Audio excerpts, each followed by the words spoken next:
Muy buenos días para todos. Mi nombre es Joana Londoño Restrepo. Yo soy enfermera, epidemióloga y docente de la Facultad de Enfermería de la Universidad de Antioquia. El día de hoy los voy a acompañar con el tema Liderazgo efectivo de enfermería ante una emergencia obstétrica en el marco de la estrategia Manejo de los recursos en situaciones de crisis. Entonces quiero iniciar con esta frase.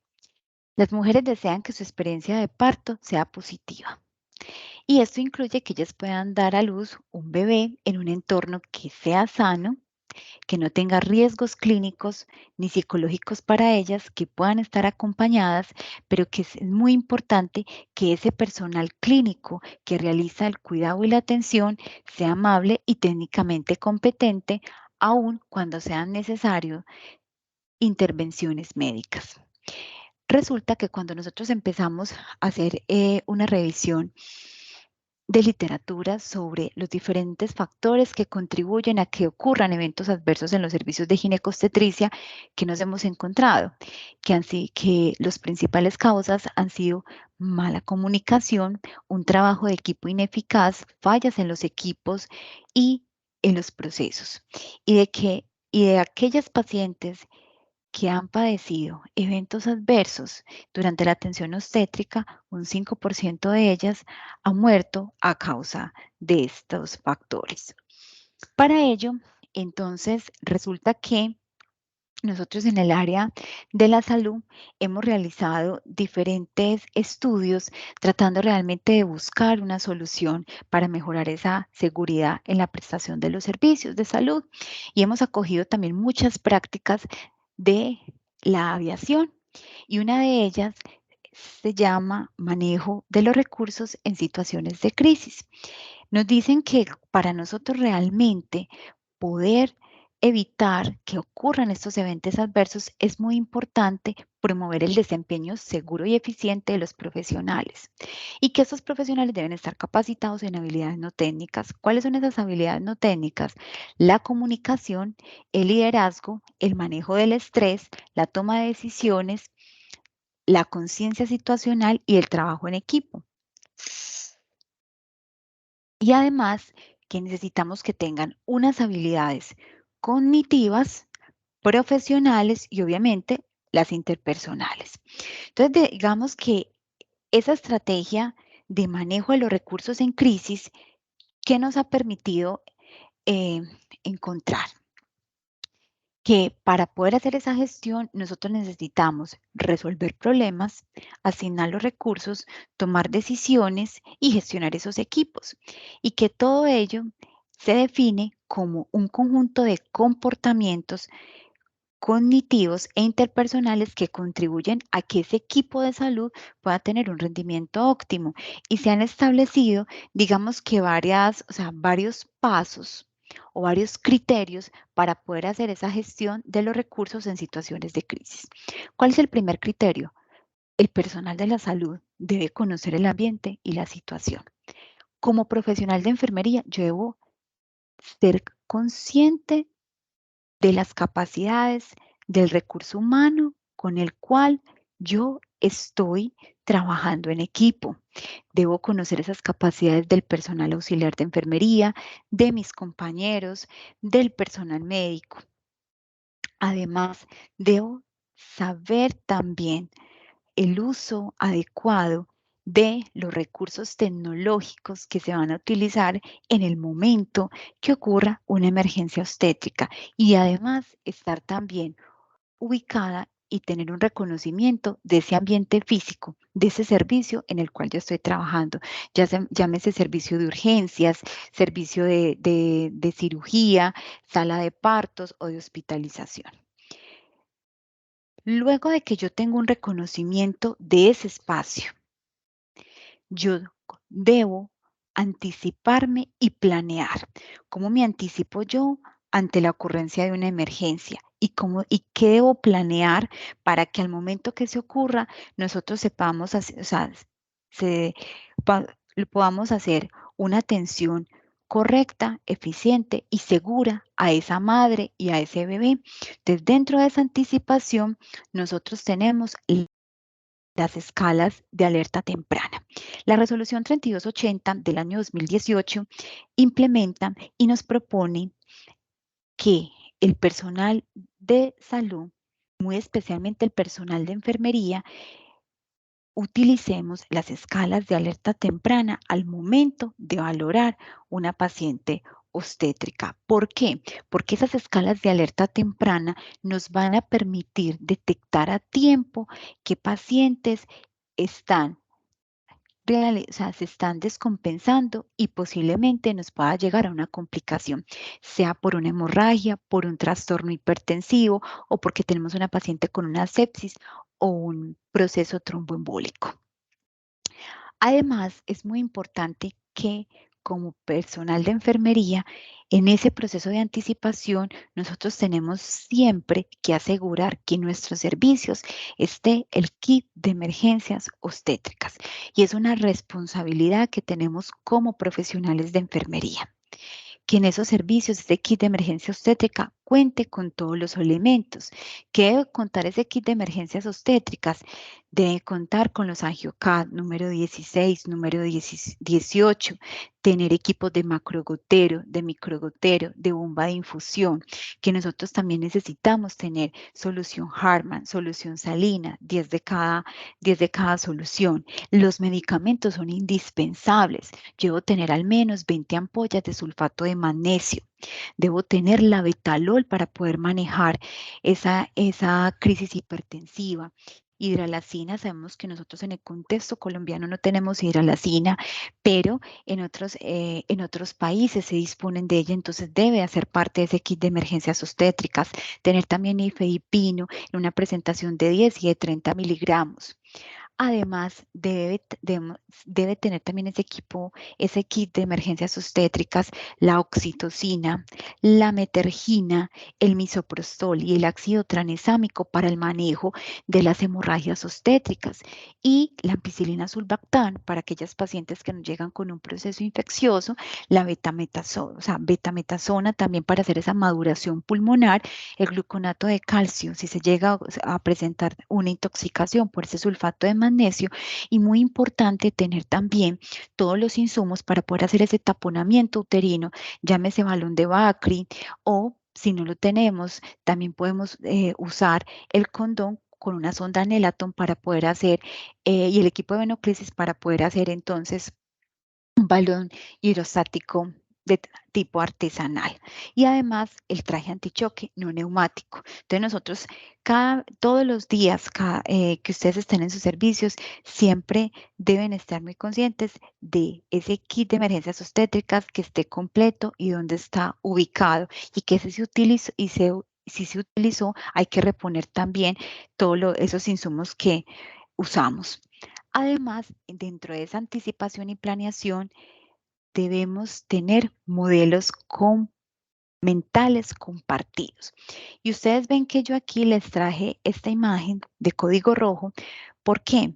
Porque la NACER, que es el grupo de salud sexual y reproductiva de la Facultad de Enfermería de la Universidad de Antioquia, ellos han establecido una serie de, digamos, de protocolos o de guías de atención que nos permite al equipo de salud saber cómo debemos proceder al momento de una emergencia obstétrica. Entonces acá yo les traigo el flujograma de código rojo, que es para esa atención de la hemorragia obstétrica. Entonces, el paso a paso, desde la hora cero hasta los primeros 60 minutos, ¿qué debe hacer el personal de salud para que podamos estabilizar esa paciente y evitar que esa paciente, o sea, se nos complique, en el peor de los escenarios, esa paciente muera? Entonces es muy importante que en los servicios de salud siempre contemos con esos modelos mentales compartidos, ese flujograma para la atención de la hemorragia obstétrica, para la reanimación neonatal, para la atención de una crisis hipertensiva en la gestante. O sea, ¿cuál va a ser ese paso a paso? Porque también en ese momento de emergencia obstétrica a veces pues, nosotros entramos en lagunas mentales, pero con esto nos permite nuevamente a nosotros ubicarnos cuál es ese paso a paso. Entonces, lo ideal es que siempre mantengan esos flujogramas en sus servicios. En la sala de partos, tengan el flujograma para la atención de reanimación, o sea, cómo se hace la reanimación neonatal, qué hacer ante una hemorragia obstétrica, para que podamos entonces evitar también complicaciones en esa paciente y que la atención sea eficiente. Dentro de la anticipación y la planeación es muy importante la capacitación del personal basado en simulación. Hay múltiples estudios que nos han demostrado que la mejor forma de desarrollar competencias en el personal de salud para la atención de emergencias o ante situaciones es a través de la simulación y que esa capacitación sea interdisciplinaria. Entonces, no solamente realizar capacitaciones que sean orientadas desde la virtualidad o desde la parte presencial, sino que a la vez tenga también incorporado la simulación y se propone que cada 6 a 12 meses se realicen simulacros al interior de los servicios de salud, en este caso, de los servicios de ginecobstetricia. Y dentro de esa anticipación también tenemos la asignación de funciones al inicio de turno a cada integrante del equipo. Esto es muy importante, enfermeros, de que hoy estamos entonces, nuestro servicio, tenemos, voy a decirlo así, tenemos cuatro auxiliares de enfermería a nuestro cargo. Entonces, si hay una hemorragia obstétrica y vamos a activar ese código rojo, ¿quiénes van a ingresar a ese código rojo? ¿Quién va a ser ese asistente número 2? ¿Quién va a ser esa circulante? Dentro del personal médico, ¿quién va a ejercer ese liderazgo? Nosotros, entonces, dependiendo también del nivel de atención, si nosotros vamos a ser líderes, si vamos a ser asistentes 1 o asistentes 2, pero que desde el inicio de cada turno sepa muy bien el equipo de salud cuál es su función en el momento de que ocurra una emergencia obstétrica. El tercer eslabón para el manejo de estos recursos, de los recursos en situaciones de crisis, es solicitar ayuda a tiempo. Y hay algo muy interesante que encontré en este estudio realizado por Joan y Marta sobre la primera línea de la seguridad del paciente que definieron ellas o que encontraron. Dicen que los enfermeros desempeñamos un papel clave en la seguridad del paciente y ellos nos denominan como un sistema de vigilancia a las 24 horas del día en todas las instituciones de salud, porque nosotros hacemos toda esa detección temprana y la intervención pronta cuando un paciente está presentando condiciones que lo están llevando al deterioro. Entonces, ¿qué dicen? Esos sistemas de vigilancia, o sea, los enfermeros están implicados en todo el proceso de monitorización, porque siempre están al cuidado directo de ese paciente las 24 horas del día. Y dices que enfermería detecta signos, detecta los problemas, cambios o posibles complicaciones, y por eso se nos dice que somos la primera línea de seguridad del paciente. Entonces, por eso es tan importante cuando yo digo solicitar ayuda a tiempo.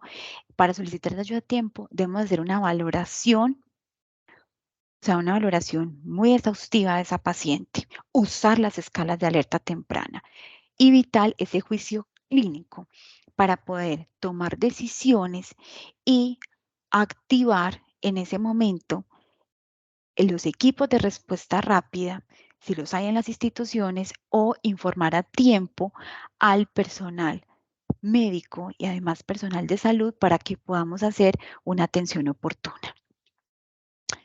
El cuarto criterio se conoce como ejercer un liderazgo eficaz. Y algo que es muy importante tener en cuenta es que cuando nosotros estamos hablando de liderazgo, siempre ese liderazgo tiene que ser un liderazgo que sea compartido. No podemos, y eso es algo que lo he aprendido en diferentes capacitaciones, no hay superhéroes, no. Cuando estamos ante un momento de crisis, esa persona que va a ser líder siempre debe involucrar a sus colaboradores, los debe escuchar, debe ser una persona que genere confianza y una persona que sea humilde, que sea una persona que reconozca sus capacidades, pero también sus limitaciones y que sea consciente de que trabaja en equipo y ese equipo también lo va a ayudar a tomar decisiones. Entonces, cuando uno habla del liderazgo, en muchas situaciones de crisis, nosotros somos líderes como enfermeros. ¿Y qué ocurre? Que los profesionales de enfermería han sido definidos como una de las 4 claves para poner fin a las muertes maternas evitables en Colombia. Y en el mundo se ha demostrado que el 80% de disminución, o sea, que cuando la atención es realizada por personal de enfermería con adecuadas competencias en salud sexual y reproductiva, mejora el 80% de la calidad de los servicios y además de eso, disminuye más del 80% las muertes maternas. Entonces, este año, las Naciones Unidas en nuestro país nos definieron como parte de esas 4 claves para poner fin a las muertes maternas. Entonces, acá es muy importante que nosotros como enfermeros ejerzamos liderazgo y tengamos autonomía dentro de esos equipos de salud. ¿Qué nos dice Díaz? Dice que cuando el personal de enfermería tiene un conocimiento actualizado, sabe trabajar en equipo, es un personal de enfermería que va a ejecutar prácticas que va a contrarrestar la mortalidad materna y va a hacer una adecuada gestión del cuidado. Y que para ello es muy importante que ese enfermero que va a ejercer ese liderazgo en el área materno-perinatal tiene que ser un enfermero con autonomía, tiene que ser un enfermero que articule la dimensión asistencial y gerencial, que tenga la capacidad para tener una comunicación asertiva a nivel interpersonal, trabaje en equipo y que tenga un compromiso con su profesión. Entonces, cuando nosotros ejercemos también ese liderazgo positivo, y mire todo lo que hemos hablado, primero, reconocer ese entorno, ¿cierto? Segundo, me anticipo y planeo. Tercero, pido ayuda a tiempo y ejerzo un liderazgo eficiente. Dentro de ese liderazgo eficiente está muy unido con ese quinto criterio, que es la comunicación asertiva, direccional y en asa cerrada. Siempre nos dicen, en el momento de que ocurra una emergencia, sea obstétrica, sea pediátrica o con el adulto, esa comunicación debe ser asertiva y en asa cerrada. ¿Qué indica esa comunicación en asa cerrada? La persona que está liderando da la orden. Entonces, ¿qué va a pasar? Juan, esta imagen, o sea, este ejemplo, lo tomé de una conferencia que dio la doctora Manuela sobre comunicación durante la reanimación en la Universidad de Chile. ¿Qué nos decía ella? A ti te dan la orden, Juan, administra adrenalina 1 miligramo endovenoso y me avisas cuando esté ok. ¿Qué hace esa persona que en ese momento está con ese rol de la administración de medicamentos? Entonces va a decir, usted me acaba de ordenar que administre adrenalina 1 miligramo. Entonces ese líder va a decir sí. ¿Qué va a hacer entonces en ese momento? Va a preparar la adrenalina y dice, listo, va a confirmar esa acción.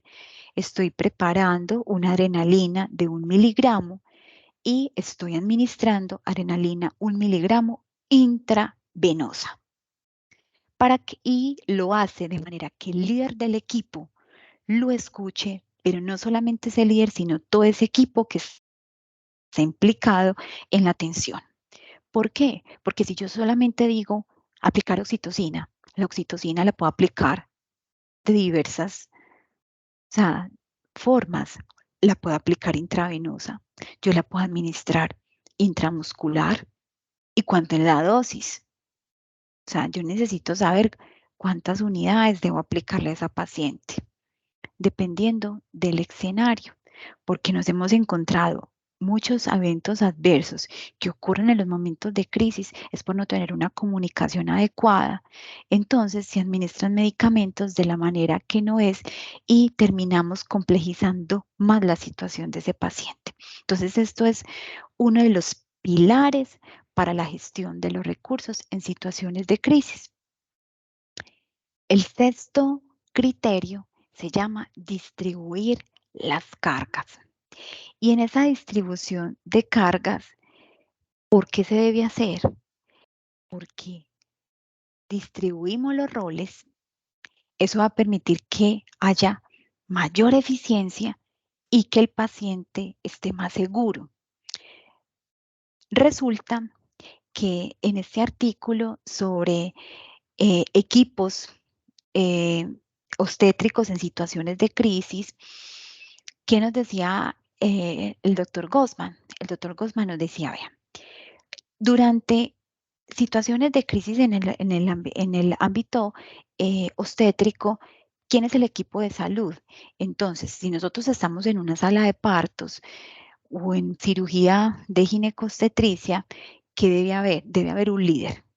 Entonces, ese líder va a ser el obstetra, va a ser el anestesiólogo, va a ser la enfermera, la persona indicada. Entonces, ¿qué va a hacer ese líder? Ese líder entonces es el que va a organizar al equipo, ¿cierto?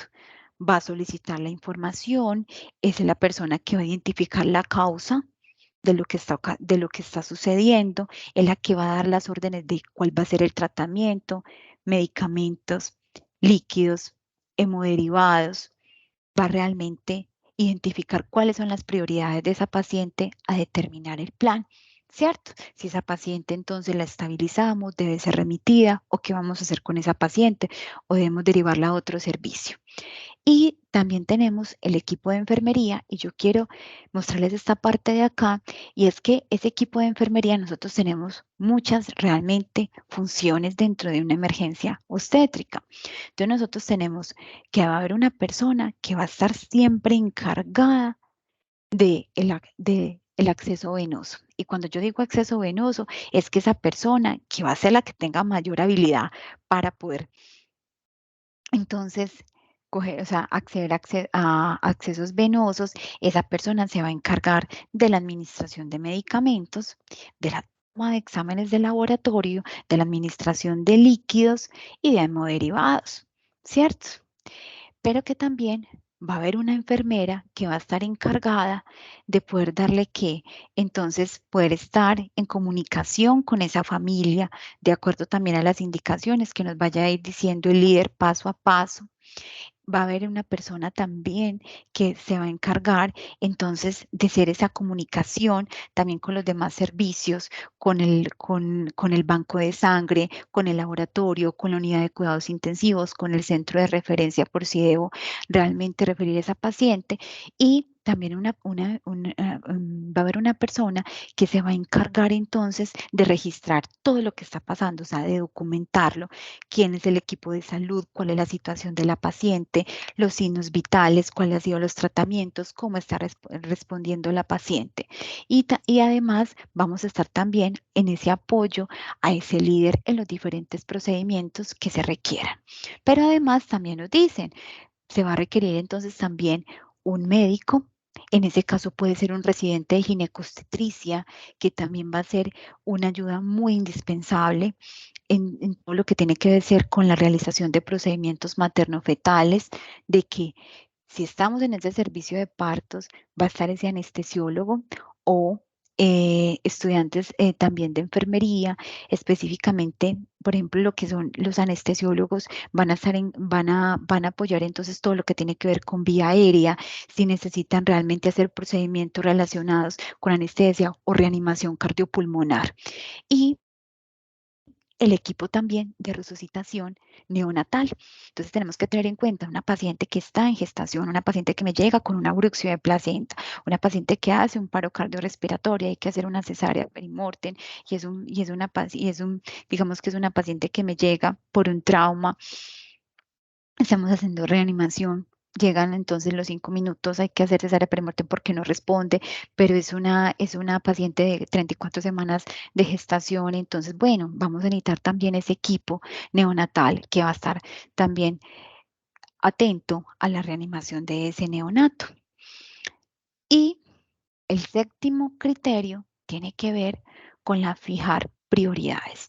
Y yo coloco también como esta imagen con un objetivo, o sea, no perdernos, sino cuál es el centro, focalizarnos. Entonces, por eso es que es muy importante que yo establezca prioridades durante la atención que estoy haciendo con ese paciente. ¿Qué problemas tiene? Tengo que determinar metas con esa paciente, ejecutar las intervenciones y reevaluarlas.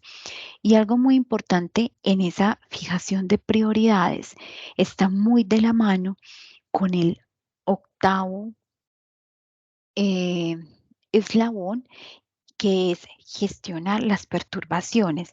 ¿Qué pasa? Porque durante una crisis, nosotros, entonces hay un equipo que se va a concentrar en la atención de esa paciente, pero también nosotros estamos en un servicio donde tenemos pacientes en el área de pospartos, pacientes que están en trabajo de parto, pero yo estoy en ese momento con una emergencia en la sala de partos. Tengo una paciente que me está sangrando, o sea, que tuve que activar el código rojo, pero ¿qué pasa con las demás pacientes? Entonces, muy importante en esa gestión de esas perturbaciones, el otro equipo de enfermería va a estar encargado de eso. Entonces, yo tengo otros auxiliares de enfermería que se van a enfocar al cuidado de las pacientes en trabajo de parto, de las pacientes que están en posparto, a la atención de ese recién nacido, que la mamá se complejizó, pero el recién nacido está bien. Entonces, eso también es gestionar perturbaciones. Otras, a veces también nos hablan de gestionar de perturbaciones. ¿Qué pasa con los familiares en ese momento? Entonces, para los familiares va a ser una situación de angustia, pero ¿qué pasa con mi esposa? ¿Qué pasa con mi hija? Porque yo los veo corriendo, porque yo veo sangre por aquí, porque yo los veo preocupados. Entonces, también una persona, por ejemplo, o alguna de las auxiliares de enfermería debe derivar a ese familiar de una manera también, digámoslo, muy calmada, o sea, no ser tampoco muy, o sea, no tener un comportamiento como muy brusco, digámoslo, hacia ese familiar, porque en ese momento está muy angustiado, pero poderlo, digámoslo, llevar a otro espacio también para poderle explicar la situación y que esas perturbaciones que tenemos de equipos, de otros pacientes, o de muchas veces también de personal que está dentro del equipo de atención y que está en ese momento muy movido o le ha dado dificultad realmente gestionar las emociones, ayudarlo también en ese proceso, porque o si no, se convierte también en una dificultad que puede llevar a que ocurran eventos adversos. Entonces, luego de haber revisado todo lo que significa esa gestión de los recursos en situaciones de crisis, o sea, ¿qué hacemos antes y durante una emergencia obstétrica? También uno se pregunta, bueno, y ya ocurrió, la paciente se estabilizó, la paciente la derivamos para otra institución o la paciente se dirigió para unidad de cuidados intensivos. ¿Qué hacemos como equipo? Entonces, como equipo, nosotros no podemos quedarnos, bueno, ya pasó la urgencia, ya entonces la paciente la derivamos y no más. No, nosotros necesitamos sentarnos como equipo y analizar la situación. Hay que hacer algo que se conoce como debriefing, que lo hemos aprendido de la simulación. Entonces, en debriefing, bueno, analicemos el caso, cómo nos sentimos, qué hicimos bien y qué debemos mejorar. Acá el objetivo no es señalar, tú te equivocas, no, bueno, qué debemos, o sea, siempre buscar oportunidades de mejora. Y hacer también un informe de todo lo que ocurrió. Hay algo muy interesante, y esto lo retomo de este artículo, donde ellos que nos decían, vean, ¿cómo se hace un debriefing en un servicio de obstetricia luego de que ocurrió una hemorragia obstétrica y que tuvimos que traer el código rojo? Entonces, ¿qué hacen? Vean. Entonces, por ejemplo, esto es como, digamos que una lista de chequeo de ese debriefing y nos dicen, bueno, vamos a hablar del equipo. El equipo llegó a tiempo. Acuérdense que eso tiene que ver con la anticipación y la planeación. O sea, estaban organizados. Había un equipo ya listo de respuesta. Bueno, el equipo que llegó se le asignó los roles y cumplió esos roles que estaban asignados. Entonces, se hizo entonces inmediatamente, se activó también ese código rojo o código TAE o código o el bebé que necesita reanimación. Ellos acudieron a tiempo durante ese llamado. Miremos la administración de medicamentos. Entonces, los medicamentos llegaron a tiempo. Por ejemplo, cuando uno habla de medicamentos de llegaron a tiempo, lo ideal es que nosotros tenemos un equipo de emergencias obstétricas, o sea, tenemos el kit de emergencias obstétricas y tenemos un carro de paros. Entonces, deben estar a tiempo, ¿cierto? Entonces, se administraron esos medicamentos de manera adecuada. También nos habla de cómo se hizo esa administración de hemoderivados y de líquidos endovenosos. Entonces, se pudo entonces realmente poder entonces insertar de una manera adecuada, o sea, los diferentes, insertar, no, perdón, se pudo lograr entonces los accesos venosos de manera rápida, se pudo administrar los hemoderivados en el tiempo correcto, se hizo un inicio del protocolo de transfusión masiva. Bueno, ese equipo, o sea, todo el proceso de atención a esa hemorragia obstétrica se hizo en el tiempo adecuado. Entonces, mire cómo el debriefing nos ayuda a nosotros como personal de salud identificar, bueno, qué hicimos bien, pero qué debemos mejorar. Y eso también entonces nos va a ayudar a que nosotros hagamos simulacros como personal. Hemos tenido hemos tenido estas dificultades. Bueno, vamos a hacer simulacros entre todo el equipo interdisciplinario y es muy importante que ustedes como enfermeras también propongan eso dentro de su equipo, con el personal médico. Bueno, hagamos simulacros. Vamos a hacer simulacros de atención a la paciente con hemorragia obstétrica, la atención al bebé que hay que reanimarlo, la paciente que me llega con un trastorno hipertensivo, una preeclampsia severa, me llega con una eclampsia, con un trauma, una reanimación cardiopulmonar a la gestante, y hay que hacer también seguimiento de todas esas pautas o de todo aquel plan de mejoramiento que nosotros hicimos.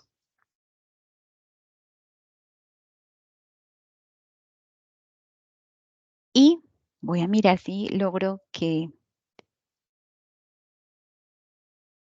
este video, denme un tiempo para que podamos verlo, porque esta fue la campaña que hizo el año pasado la Organización Mundial de la Salud sobre actuar ahora por un parto seguro y respetuoso dentro de el Día Mundial de la Seguridad del Paciente.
Muchísimas gracias y recuerden que la tarea del líder es llevar a la gente desde donde están hasta donde no han estado. Muchas gracias.